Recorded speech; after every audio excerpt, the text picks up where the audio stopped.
Rapaz, a nova Pop 110Z 2026 chegou daquele jeitinho que o brasileiro gosta. Simples, econômica e agora, com partida elétrica.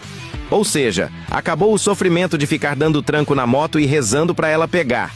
Agora é só apertar o botãozinho e vrum! Ela liga igual coração de apaixonado por gasolina.